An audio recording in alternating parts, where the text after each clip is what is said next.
We are live. Olympus has spoken. It's spoken here. Thank you, Terry. No Welcome problem. to the show. Simon filling in from Ocon. We appreciate it. Stay classy. Stay classy, Absolutely. Mohan. Simon Dagenet at Dagenet FPF if you want to tweet us in. At Terry Tam FPF. Yes, sir. GM Cole 44. At Eagle FPF. Odds are it'll actually get read on air. We hope. So if you want to talk some smack, you send it to Eagle FPF, and he'll hook you up, and he'll mention the nonsense that you're tweeting at us. So, did you have a good week? Personally, no. FPF wise, no. Personally, yes. That's what I would say. Simon? FPF, yes. That's Yeah, I went 2 and The 1. rest is irrelevant. I went 2-0-2-1. Oh, I went 3-0. So suck it. that's the only time someone can ever say that he Yeah, went yeah. 3-0 in a season. And suck it. At the same time. Yeah, we have a bye week coming up, so we're going to do something a little bit different. We're going to talk about winless teams. We're going to talk about undefeated teams, potential matchups, since we're not predicting games this week. Aside from that, we're just going to go right into the weekly recap. Wolfpack 6, Hot Boys Hotline 7. Ooh. I'm just trying to read the prep I have for this. Oh, yeah. What was this game? This game was, like I told you. For those of you who this is radio, I literally just wrote as the recap. What was this game? I am the quarterback of the Wolfpack. Eagle is one of the defenders on the Hot Boys Hotline, and defenders. The story of defenders. The story of this game was 2 good defenses against 2 bad quarterbacks.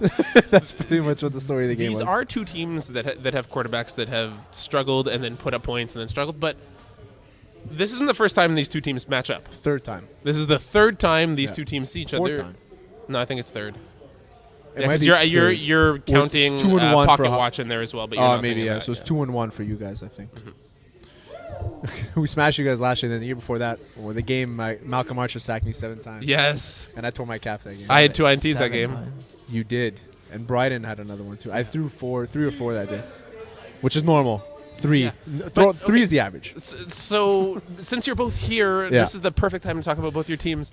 Why was it? Why? Okay, so I have a few excuses to why we didn't score. We don't want excuses, Perry. Okay, Terry, so we the want reasons results. why we didn't score, we had a few dropped in the end zone. Offensively, we weren't able to move the ball too much. There was a lot of punts. We punted a lot. Defensively, we did what we had to do. Gatehouse has no knowledge of the game. He ran 3 times on 4th down.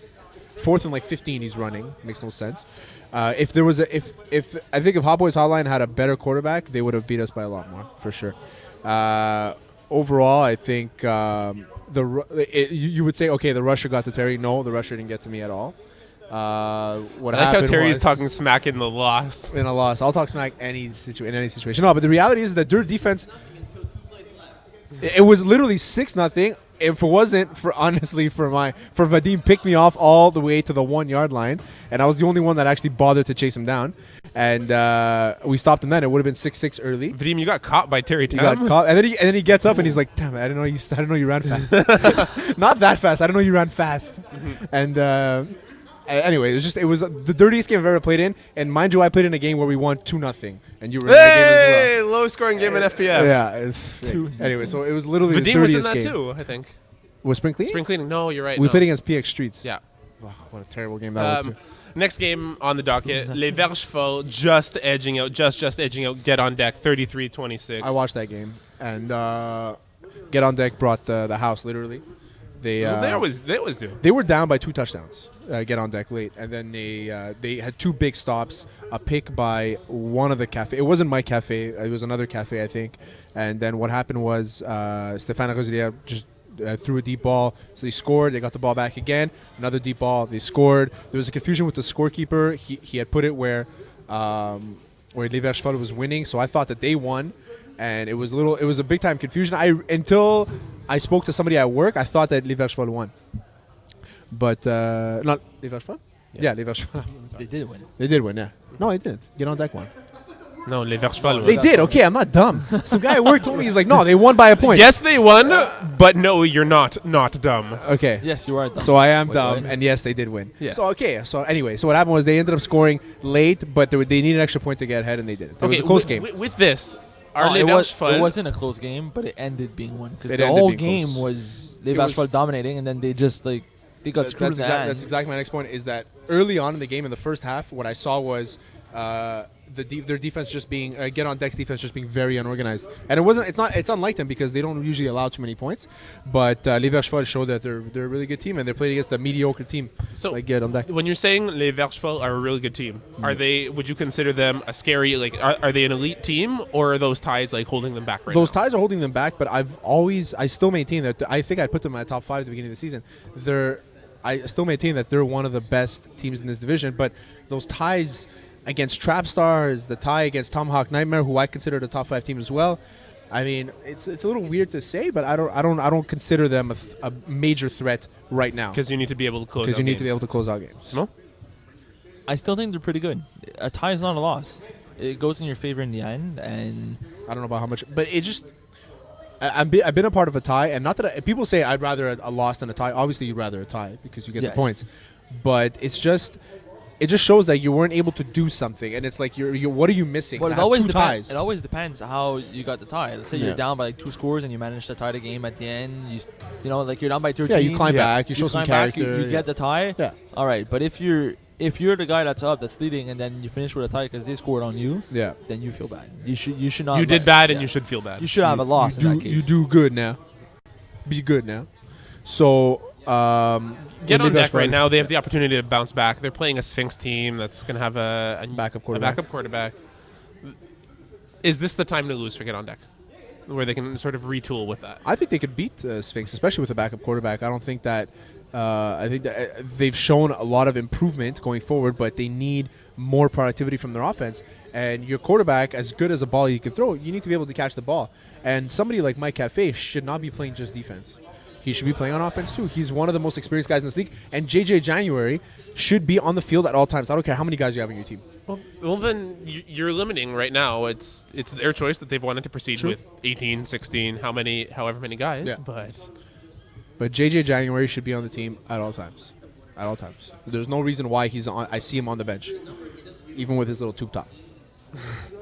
This doesn't make sense to me. 18 guys. We're going to touch on it a little bit later, but I mentioned Get on Deck are playing Sphinx. Yeah. Les Verchevals have a huge game against Obamacare. We're going to talk about the teams that are undefeated and who might be the first to knock them off their peg. We're going to see right away that there won't be an undefeated between these two teams. But before that, Green Lantern Corps 25 just edging out Small Giants. Yeah. You were the wrongest person in Wrongville. I was the wrongest person in Wrongville this week. I'd taken Small Giants over GLC. I had a chance to watch this game as well. Actually, scorecard this game, and I was impressed with the way that GLC was able to move the ball, and I was not impressed with the, I want to say, lack of effort by the Small Giants. I felt that there was a lot of points where they could have done a lot more than what they did on offense, and there was points where there was sloppy play on defense and they got scored on. There's no reason why GLC should be able to dominate you like they did, and I feel like the score was a lot closer than it was. Okay, so then you don't agree that we've misjudged Green Lantern Corps? Then you're still of the I still opinion they're maintain still a middle of the pack average team outside of the playoffs. Absolutely. Okay. One of the players, just to kind of parallel side by side, because we have another Div B team that have kind of this Div 5B team that have the alumni. Etienne Ashford, formerly of DG Goons, plays with Green Lantern Corps now. More consistent on offense. He's getting more looks, but still had more of a role on DG Goons. I know you're familiar with both of these teams. Yeah. Where do you prefer him? Like, do you see him being better utilized on DG Goons than he is now? Like, do you find that a wasted talent? He was not utilized at all on GLC, so I think it's wasted. It's not wasted. I think they just need to figure out a way to give him the ball. He's a lot better suited on a DG Goons roster where they know how to use him. Especially defensively as well. I feel like he's a really good fit player. into that. I was very impressed with him. I hadn't I'd seen the face, and then I had to go on the website to see what his name was, and it clicked to me after. But he's a really good player. Is he also a former Vanier player? I have no idea. I didn't play with him. Okay. He was wearing some St. Leo Cougar shorts, I think. But he's a really good player, very good athlete, very intelligent player as well. Weapon X, huge statement game. Finally managed to get one in the win column. Call it a statement game to beat Les Huards? Well, when you're 0-3, you'll take it. Yeah, I guess so. 26-6. Ryan Brown going 22 for 48, 4 TDs, 1 INT. Yeah, absolutely. Your boy. It's a big confidence boost for Weapon X. Yeah, of course. I mean, it's always nice to get a W, right? And for Ryan Brown to come in and just really show that, listen, we're not going to take any kind of, I want to say, flack from a team that lost 70-0. You know what I mean? And the fact that they scored 6 points was a little surprising to me. I thought that the Weapon X should have hurt them a little bit more. But the 4 touchdowns to 4 different receivers. He spread the ball well. Spread the ball very well. When you have 2 guys with one guy with 7 catches, another guy with 8 catches, it just shows that you got a quarterback that knows what he's doing. But the only thing is that I think that they should have been able to dominate, and they didn't dominate. Like the game was out of reach the entire game. I will say that they never had a chance. But there was opportunities where Leroy had added a few guys. I didn't recognize a few of their players. They were doing decently and keeping them close. Like it was 20-6 at one point, and I was like, okay, maybe they can come back. But then turnover when it caused an interception. It is what it is, and 3 interceptions from Chris Delorme. I think it was his first game playing at quarterback. Is just you should have got a lot more on especially the ducks that he was throwing. I'm not impressed with Weapon X other than Ryan Brown. It's definitely a gamble right now. Nick Bello, do you think he's going to find another young quarterback to just kind of recruit and throw into the fire? Too bad there isn't drafts in this league. I would just say tank the season and be able to draft first overall next pick.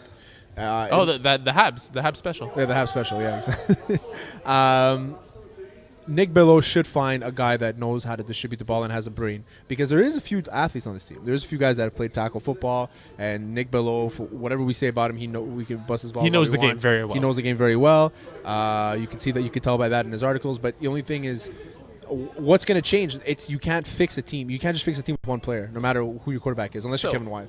On that subject, we're going to move on to Teres Patates. My patate. So basically, this, for as ever long as it takes, is what do you do if you're in a winless team? Yeah. Unless there's one winless team that we keep talking about and we need to axe. So in the case of Les Huards, what do you do? If you're saying you don't think that one player is the answer. But you need to do something. So I don't think that one player is the answer is going to get you into the playoffs. I think that one player is going to maybe get you a few W's. You need a quarterback. It's not going to happen without a good quarterback. Without a guy that knows how to call plays. With the plays they were calling were beyond me. So right now, also in the 0-4 tier, the Siths. My boys. I picked them top 5. So what do you do? Besides admit how wrong you are. You can't do much with these guys. They're not gonna take Stefan away from quarterback. No matter I don't think Stefan is the issue, though. He's not the issue. That's what I'm saying. Is that they have a bunch of guys that Gino put together that haven't played flag football, and it's their first year. And Stefan's used to playing with guys that know how to run routes and catch balls well and things like that. But he's not like he's used to guys who play like Stefan. Exactly, guys that play like Stefan. I like watching Stefan play receiver as well, because he's one of those just like throwbacks, just shorts, just a t-shirt, no gloves, and just will absolutely decimate you with comes on the field, slaps on his cleats, and he doesn't speak. Doesn't speak at all. Great guy. I'm surprised Sits are still winless. Me too. Kept starting their games. They play well, but it's always the same story with them. They start off well. They start out good. They have the lead, and then they just suck in the second half. They just suck. Like, that is the official. It's the official term. It looks good, and then I don't know what happens with them.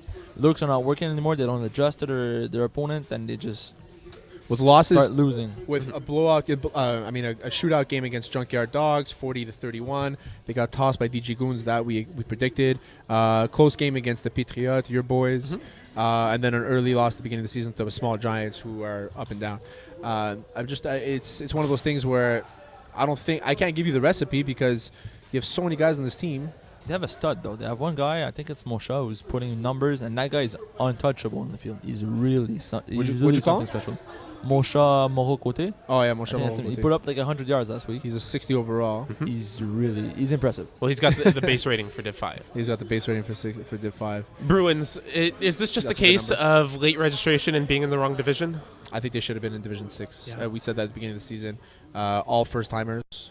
I wouldn't say all first-timers. I would say all within reason. If you're new to flag football or football, Division 6. That's a good point. I think that they should have been in Division 6. Sick jerseys, though. I will say that. I like their uniforms. They're great. Yeah, I like the uniforms a lot. They're plain, simple. They keep it clean, though. Génie. This one really surprises me because this is a lot of young talent, young football Quebec. They know their stuff. How is it that they're struggling this much in this game? It's FPF experience. Like we were talking earlier, and we said there's a lot of tackle guys that come in and they're at cap, they're at best a D3 player, and regardless if you play tackle or not, doesn't mean you're going to be a good FPF player because it's a different game. Those guys have never played football before that dominate.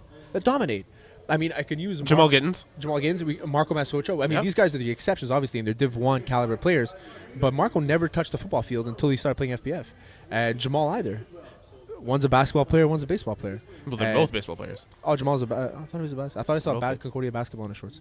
So he's a baseball player, even worse. So you know what I mean? It's like you don't have to be a good football player to be good in FPF, and you don't have to be, and you can't necessarily think that you're going to be a good football player just because you a good tackle player just because you played tackle. So you're a good FPF player just because Space Pirates 0-4.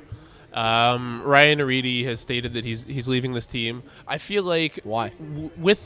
Because it's not the way they're playing; it's their attitude on the field. Mm-hmm. Like we played them last week.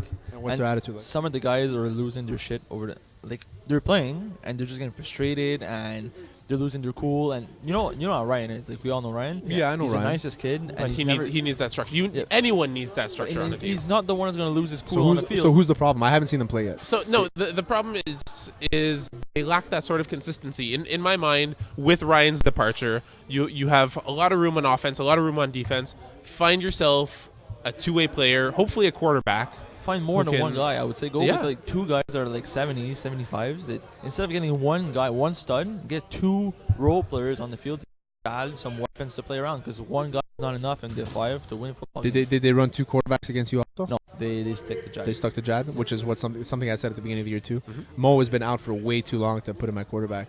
And he's not a bad receiver though. No, he's a great receiver. Great. I'd say decent. You know, he's perfect for 5A. Yeah. Yes. Yeah. And their defense. I mean, it's good enough. Somewhat keeps them in games. You know what I mean? It's good enough. And the last winless team right now, Les Albatros. I like this. I like them too. I think we addressed it last week. Stop throwing deep every play. If you cut up the field, you have the athletes to do it. Run drags, run hooks, run slants. Let your receivers do the work. Yeah. And you're going to be successful. Look at this team. How are they 0-4? They had a good game this week against Division 6 champions. Division 6 finalists. Sorry, Flagrant Fouls. The quarterback likes his certain receivers, and he doesn't spread the ball out enough. It's not something that is ideal. I would say that. I'd say force the ball to Antoine Brisson, man. He's the only guy on this team that I feel can break a game. And it's not because I know the guy personally. I really, from watching this game, I really think he's the only guy that can break a game. And they're not giving him enough of the share. He should be playing both ways. There's a couple guys in the team that can't run routes, can't catch balls. They're terrible in coverage. And I'm surprised the Flagrant Fouls didn't just annihilate them from what I saw. But they're a lot better than what we're seeing. They need a different quarterback. They need a different quarterback. Jeremy Durand-Tremblay, as good as he as much good as he can be. As good as he can be. They like him, but he's just throwing the ball deep too much, and then he's not relying on his receivers. He's waiting for the complete open receiver as opposed to maybe trying to force it in a few times. And I don't know. It's one of those things where the season's almost a wash at this point. That's a statement. Well, with the let's just looking at their schedule. BMS Goats, I see a loss. Supply and Command, I see a loss. Space Pirates, a win. Les Verchefod, loss. Get on Deck, loss. Vuzu, that may be a win. So that's 3 wins, 3-7. It's not gonna look good. So we have Olympus has spoken. It's gonna be a little bit different since we have a little bit less time. It's gonna be true or false. I'm not Mokan, so you can actually give me a why you pick true or false. Okay, but I didn't read them this time. Yeah, that's fine. Cool. Watch Me Whip, 5A. They're the best team that no one's talking about right now. I think so. Addition of James Nowakowski. I think so. Already great chemistry. So that's true. James would be good if he doesn't fake an injury every play, but he's really good. Don't get me wrong, but he needs to just grow a pair of cojones sometimes. Toughen up a bit. I'm saying this about my quarterback before. Toughen up. And Danny Demore. What can you say about Danny Demore, man? He's good in Div 3, he's good in Div 4, he's good in Div 5. He's one of those guys, man. He just makes plays all the time. He's like a Stéphane Chartrand style. No gloves, comes on the field wearing goalie pants, soccer goalie pants. Like, it's ridiculous. And he just comes on, he does well, and he's good in coverage, and he's an extremely smart player. True or false? The game of the week is a curse for undefeated teams. Sticky Hands were 3-0, got decimated. Jaegerbomb were 2-0, got decimated. Is it a curse? It's a curse. It's a lot of pressure. It's a lot of pressure because it's the anticipation that comes with it, right? It's just like in the finals. How many game of the weeks have you been in? 0. No, you've been in one, but that's okay. Oh, it's really? Yeah. Which one? Eagles against Spring Cleaning. Oh, yeah. We got smoked. So and Right, we were undefeated that and we game. were undefeated that game. And we got smoked. We finished 7-3, I think, that season, right? No. 8-2. Spring Cleaning were, this is neither here nor there, but Spring Cleaning were undefeated in the spring season. Oh, yeah, during that's it, spring. yeah. The second it became summer, so the second June 21st hit, we went winless. We lost every game. Yeah. That's crazy.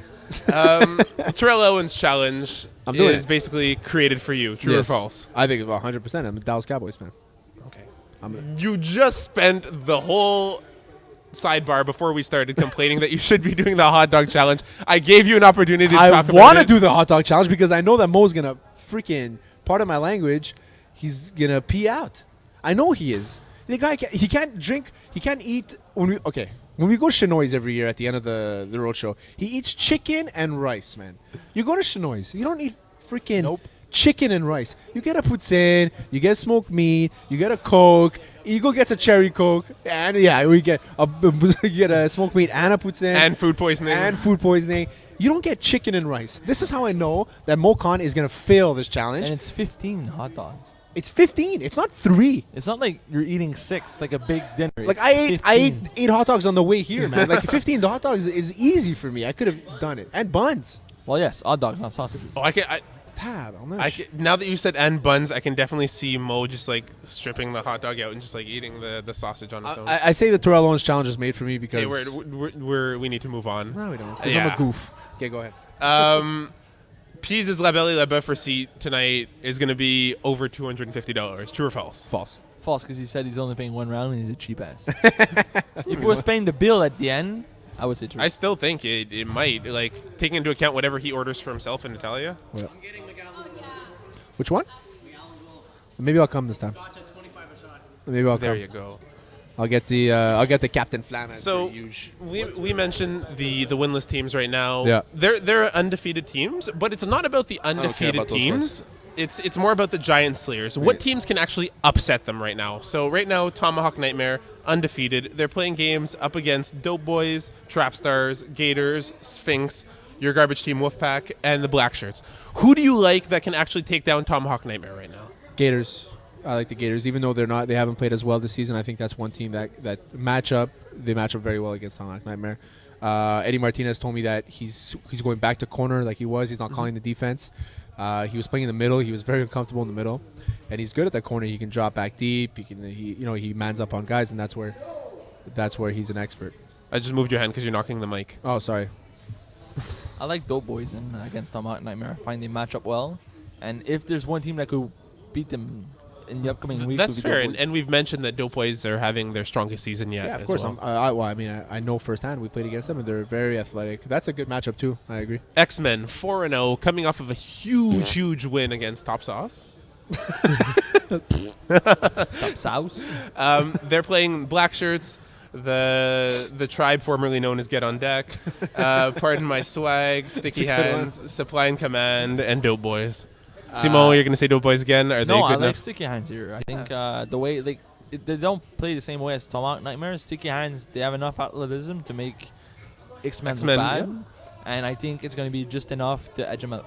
I don't think that any completion happened over 8 yards in the game against Top. Yeah, Top Sauce against That's what they do. They never throw deep.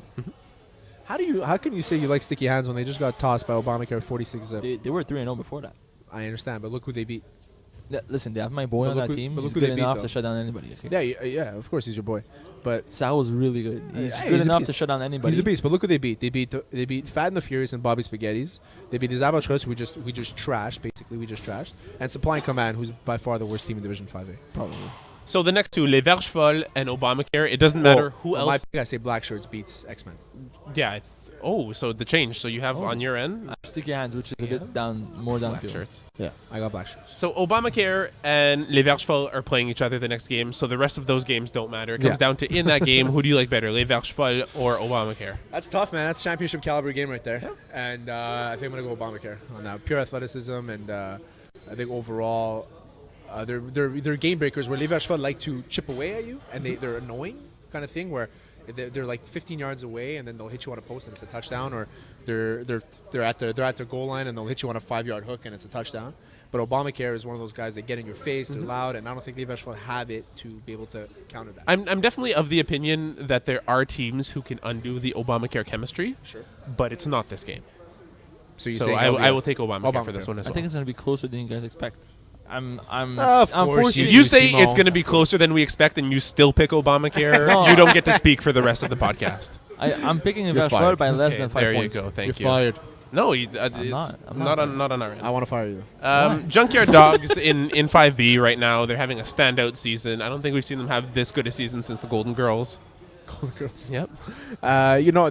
They started off I think 5-0 in Division 6 2 years ago. And Well, what team was that? Junkyard Dogs? Okay. Or was it last year? They started off 5-0 at one point. Yeah, that was the Golden Girls. Oh, it was the Golden Girls. Okay, so I guess I'm dumb. I really thought they were Junkyard Dogs at that point. It's possible. Anyhow. Anywho, yeah, man, they're looking good, and Jason Rossi is. I think he's figured himself out. At the beginning of the season, we said he's gonna pull a Jason Rossi and get tossed. He hasn't done it yet, so good on him. I mean, So who do you like? looking- So to upset them? Pack, Les Huards, Weapon X, Flying Weasels, Les Patriotes, and I Rep That West. the only team that would come close is Les Patriots. Les Patriots. I feel like Patriots are going to be just frustrating enough. Yeah, that, exactly. Rossi's going to lose his patience and That's- make mistakes. That's exactly, and it's. I think it's a division game as well. I think Flying Weasel could go at the. Flying Weasels too. man. Lemure could go head to head against Rossi. Oh, and definitely. It could come down to the last possession. I think Flying Weasel has more experience to control the clock better than Junkyard Dogs. Those are the only two teams I would consider, Yeah. but I don't see. I mean, right now, if I had to pick, I'd say Junkyard Dogs go undefeated with the rest of that record. But the only two teams would be Flying Weasels, I guess. So then on Flying Weasels, who are also undefeated right now, who do you see being able to keep up with them? Besides Junkyard Dogs, who you said that could probably lose to Flying Weasel, if that's the case, since you just made that statement. Yeah, I'm gonna say We Junkyard have Ghosts, Green Lantern Corps, Jaguars, Fuzzy Kittens, and the Pack. Ghosts. Ghosts. They have Ghosts the, as well. They yeah. have the players to keep up with them, and it's going to come down to is the QB good enough? I'm gonna go with not Flying Weasels, Fuzzy Kittens for the upset on Flying Weasels, Not bad. because they have the speed, Yeah. I think, to really make those defenders miss. And I actually had a chance to watch a bit of their games this week, and man, they're good, man. They're good. They're just getting scored on, but they're there. Honestly, they're making plays, they're breaking it up. There's a few broken miscommunication plays with Fuzzy Kittens. I think that's all it is. I agree. Take over a team that's really been flying under the radar and Funny- did 5B. Best Mike name Sanchez. to say. Well, funnest name to say. Ian Einheiber. No, Yeah, it's a great name. it's a fun name to say. They're playing I Rep That West. They're playing the Blue Devils, Creamsicles, Saint Lunatics, Genie, and Siths. Can anyone touch them at this point? Sits by week 10. Week 10, Siths could be fighting for a playoff spot. Yeah, but Week 10, Siths could also have 4 guys show up to the field. Week Or- 10 Siths, they can also all have herniated discs because they're all old as shit. But no, but it's just the reality. So that just happened. We should call them the geriatric. You just got moved to Div 1, Div 2 podcast because that's called Soon to Be Fired, and it's fitting There you right go. now. No, they're not all old. There's a few young guys, but the I core could, is old. I could see Sit by week 10. I have the chemistry. I have built around their team good enough to Chartrand found like a second receiver aside from just Moshe Mhm. and being able to put up numbers against anybody. I agree, Simon. First time ever. And last one before we wrap this disaster up. Sunshine Island. They're playing Weapon X, Saint Lunatics, The Pack, Blue Devils, Rednecks, and Fuzzy Kittens. Who can upset them here? St. Lunatics. It's very hard for me to say, but St. Lunatics. Not a Nelly fan? I love Nelly. I have that album, Country Grammar, is one of my favorite albums of all time. It's good stuff. Going And I down, was a down, big baby? fan of Murphy Lee as well. I think it's St. Lunatics. They got a good thing going. Honestly, it's a mix between the Big Blue Wrecking Crew and NWO. Michael Sanchez, I mean, we can say whatever we want about him, but he throws the ball well. I mean, there's a few reads in here and there that he doesn't make, but I think it's a game that's very winnable. And I like the St. Lunatics the way they play and their style. I think Simon, any I other? don't think they're gonna lose. I think they're gonna go 10-0. Wow. That would be good. A nice From the jump look for of their them. schedule, I think Sunshine Island could go all the way. You know what happens when you go 10-0 though? You lose in the playoffs. You lose in the playoffs, except for game changers. There's not that many teams that went 14-0. Dirty Birds, Game Warriors, Young Guns, Game Changers, Finest? Montreal's finest. Finest don't lose one game randomly in the year against the Rainmakers or R&D like every year or something. Oh no, they probably did it at least once there. Yeah, they've won like freaking 19 championships in a row. Maybe not 19. You're not very good at math. Anyway, I got the Coyotes this week in Division 4B as I have 5-star in 4A.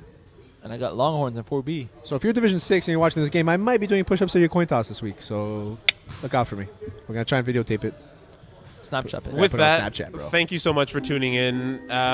We have that Super Bowl bye week, so we're going to be seeing you in a week's time. There won't be podcast next week, so don't tune in and be disappointed. However, we'll be there at the games. Come see us. Tweet us. Right. I got tweeted at right now. I just saw it. We're doing this live? Yeah, we're doing it live. We're doing it live? We promised we would. Okay, I think it was just FPF. It was just Eagle. It was just Eagle. Nothing. With that, thank you, Eagle, for being just you. Simo, thank you for coming in and filling in for Mokan. You might have some hot dogs to eat next week. Awesome leftovers. Terry, thank you for making me look better by comparison. Always. And that's our show.